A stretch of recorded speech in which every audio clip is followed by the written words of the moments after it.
আসসালামু আলাইকুম। সবাইকে স্বাগত জানাচ্ছি পূর্ব পশ্চিমে। শুরুতেই জানিয়ে দিচ্ছি আমাদের হাতে পাওয়া সর্বশেষ আপডেটগুলি। ইরানকে পরমাণু সমঝোতা স্থগিত রাখতে বাধ্য করছে আমেরিকা, বলল চীন। ইসরায়েলের প্রতি মোহ ভাঙছে আমিরাতের, বৈঠক বাতিল। আলোচনায় ক্যামব্রিজের ভ্যাকসিন, সব ধরনের করোনা রোধের আশ্বাস। কোয়ারেন্টাইন না মানায় পুলিশি জেরার মুখে মালয়েশীয় মন্ত্রী। মুদির চায়ের দোকান নিয়ে তথ্য নেই রেলের কাছে। দর্শক, এতক্ষণ শুনছিলেন সংবাদ শিরোনাম, এবার বিস্তারিত।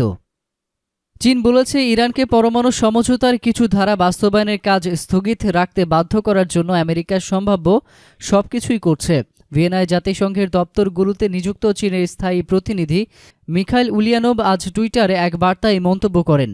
তিনি বলেন, ইরান যাতে পরমাণু সমঝোতার কিছু ধারা বাস্তবায়নে স্থগিত রাখে এবং এক সময় এই সমঝোতা থেকে বেরিয়ে যায়, সেজন্য মার্কিন সরকার সবরকম প্রচেষ্টা চালিয়ে যাচ্ছে।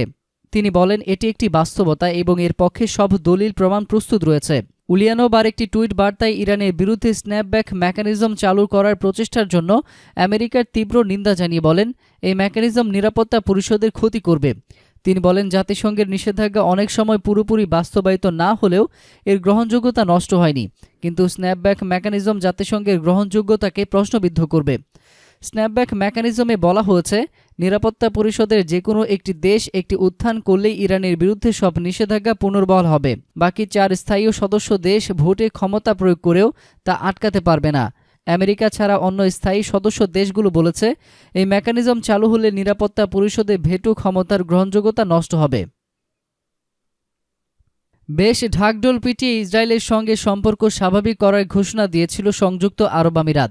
এই লক্ষ্যে গত 13 আগস্ট দেশ দুটির মধ্যে ওয়াশিংটনের মধ্যস্থতায় একটি তথাকথিত শান্তি চুক্তি হয়েছে।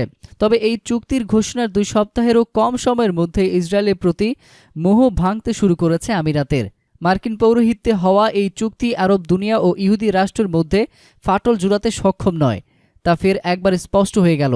গতকাল মার্কিন F-35 বিমানের বিক্রি সংক্রান্ত ফায়সাদের জেরে ওয়াশিংটন ও জেরুজালেমের সঙ্গে বৈঠক বাতিল করে দিয়েছে আবুধাবি। যুক্তরাষ্ট্রের তৈরি অত্যাধুনিক F-35 যুদ্ধবিমান সংগ্রহে অনেকটা মরিয়া সংযুক্ত আরব আমিরাত। তবে খোদ ইসরায়েলি প্রধানমন্ত্রী বেনিয়ামিন নেতানিয়াহু আমিরাতের কাছে এই যুদ্ধবিমান বিক্রি প্রকাশ্য বিরোধিতা করেছেন। এর জেরে যুক্তরাষ্ট্রের কাছ থেকে আমিরাতের F-35 কেনার উদ্যোগ ভেস্তে যেতে পারে। আমিরাকে F-35 সরবরাহের অনিশ্চয়তা নিয়ে যুক্তরাষ্ট্র, ইসরায়েল ও আমিরাতের মধ্যে ত্রিদেশীয় একটি বৈঠক অনুষ্ঠানের কথা ছিল। তবে এরই মধ্যে ওই বৈঠকে অংশগ্রহণের পরিকল্পনা থেকে সরে এসেছে আমিরাত। আর মার্কিন পররাষ্ট্রমন্ত্রী মাইক পম্পেও বলেছেন, মধ্যপ্রাচ্যে ইসরায়েলের সামরিক আধিপত্য নিশ্চিত করবে যুক্তরাষ্ট্র। এর আগে আমিরাতের পক্ষ থেকে ইসরায়েলের সঙ্গে সম্পর্ক স্বাভাবিক করার ঘোষণার পুরস্কার হিসেবে দেশটির কাছে এই যুদ্ধবিমান বিক্রির ঘোষণা দিয়েছিল মার্কিন প্রেসিডেন্ট ডোনাল্ড ট্রাম্প। গত সপ্তাহে ট্রাম্প জানিয়েছিলেন, এই সংক্রান্ত একটি চুক্তি পর্যালোচনা করা হচ্ছে। যুক্তরাষ্ট্রের সংশ্লিষ্ট কর্মকর্তা ও সংবাদ মাধ্যমকে জানিয়েছিলেন, 6 মাসের মধ্যে চুক্তিটি আলোর মুখ দেখবে। সাংবাদিকদের সঙ্গে আলাপকালে প্রেসিডেন্ট ডোনাল্ড ট্রাম্প বলেন, সংযুক্ত আরব আমিরাত লকহিড মার্টিন কর্পোরেশনের তৈরি F-35 যুদ্ধবিমান কিনতে আগ্রহী। ইসরায়েল আগে থেকে এটি ব্যবহার করে আসছে। এখন আমিরাতের আগ্রহের বিষয়টি পর্যালোচনা করা হচ্ছে। রয়টার্স জানিয়েছে, আমিরাতের কাছে ব্যয়বহুল এসব যুদ্ধবিমান বিক্রিতে যুক্তরাষ্ট্রের আগ্রহ থাকলেও এই নিয়ে মিত্র ইসরায়েলের বিরোধিতার মুখে পড়তে হয়েছে ডোনাল্ড ট্রাম্প প্রশাসনকে। আমিরাত ইসরায়েলের সঙ্গে ঘনিষ্ঠতা বজায় রাখার মরিয়া চেষ্টা চালালেও পরিস্থিতি দৃশ্যমান কোনো উন্নয়ন ঘটেনি। দক্ষিণ কোরিয়া, জাপান ও ইসরায়েলের মতো মিত্র দেশগুলোর কাছে F-35 বিক্রি করেছে যুক্তরাষ্ট্র। তবে মিত্র ইসরায়েলের বিরুদ্ধে ব্যবহার করা হতে পারে এমন আশঙ্কায় ওয়াশিংটন তার অত্যাধুনিক সামরিক সরঞ্জাম আরব দেশগুলোর কাছে বিক্রি করেনি। এখন ইসরায়েলের সঙ্গে মৈত্রীর পথে হাঁটার পরও এই নিয়ে দেশটির কাছে থেকে প্রবল বিরোধিতার মুখে পড়েছে আমিরাত। মার্কিন সংবাদ মাধ্যম এক্সিওস জানিয়েছে, আমিরাতের ইসরায়েলিমুখী হওয়ার একটি বড় কারণ ছিল এই F-35। এদিকে F-35 নিয়ে মতবিরোধ সত্ত্বেও 2 দেশের মধ্যে উচ্চ পর্যায়ের সফর বিনিময় শুরু হয়েছে। এদিকে ব্রিটিশ সরকারের কাছ থেকে বিপুল অর্থ সহায়তা পাওয়ার পরপরই নিজস্ব করোনা ভাইরাস ভ্যাকসিনের ক্লিনিক্যাল ট্রায়াল শুরু করার ঘোষণা দিয়েছে যুক্তরাজ্যের বিখ্যাত ক্যামব্রিজ ইউনিভার্সিটি। গতকাল বিশ্ববিদ্যালয় কর্তৃপক্ষ জানিয়েছে, ভ্যাকসিন গবেষণায় সরকারের কাছ থেকে 19 লাখ পাউন্ড পাওয়ার পর আগামী শরতেই শুরু হচ্ছে তাদের ভ্যাকসিনের ট্রায়াল। ক্যামব্রিজের গবেষকরা জানিয়েছেন তাদের ভ্যাকসিনটি পরিচিতি সব ধরনের করোনা ভাইরাসের জেনেটিক সিকোয়েন্স ব্যবহার করে তৈরি করা হয়েছে। এটি উচ্চ প্রদাহজনিত বিরূপ প্রবাহ এড়াতে সাহায্য করবে।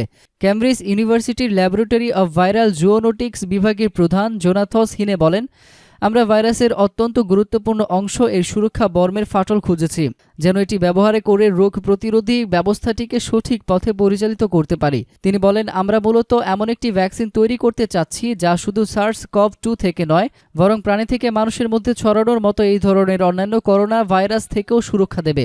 নোভেল করোনা ভাইরাস ও SARS-CoV-2 থেকে সুরক্ষা দেওয়ার মতো কোনো ভ্যাকসিনই এখনও ক্লিনিক্যাল ট্রায়ালের সবগুলো ধাপ পার করতে পারেনি।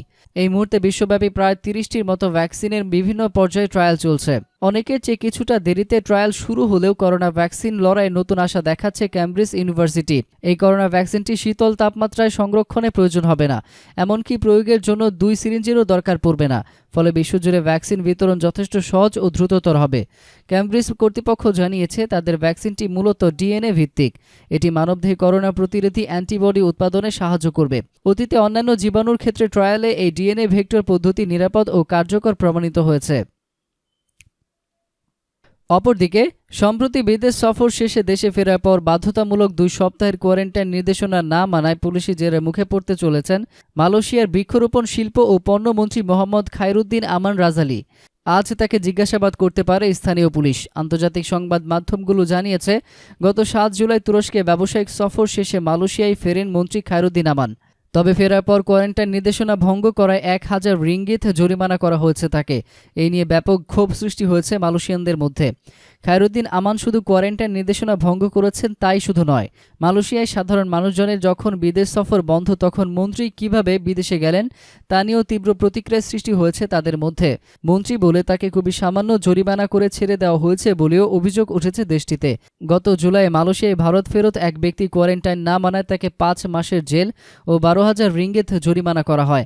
এমনকি 72 বছরের এক বৃদ্ধা কোয়ারেন্টাইনের সময় বাইরে দুপুরে খাবার খেতে যাওয়ায় তাকে একদিনের জেল ও 8,000 রিঙ্গিত জরিমানা গুনতে হয়েছে।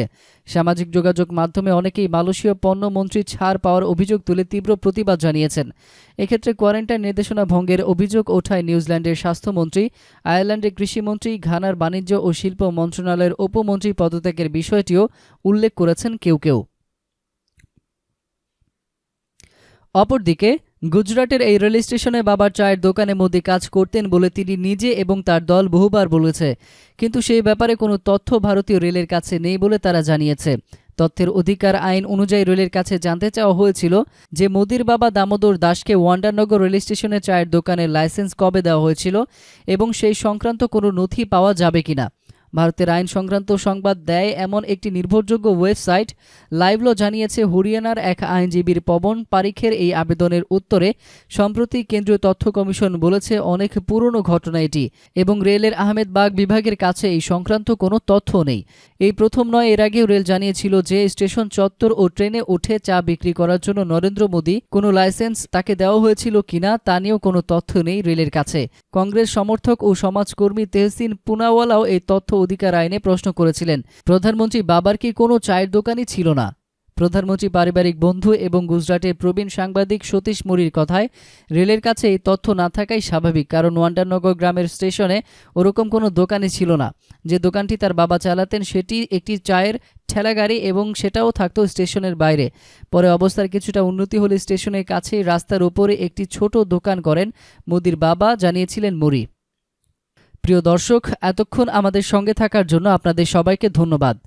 আন্তর্জাতিক অঙ্গনের সকল নতুন নতুন দারুণ খবর পেতে আমাদের চ্যানেলটিকে সাবস্ক্রাইব করে আমাদের সঙ্গেই থাকুন।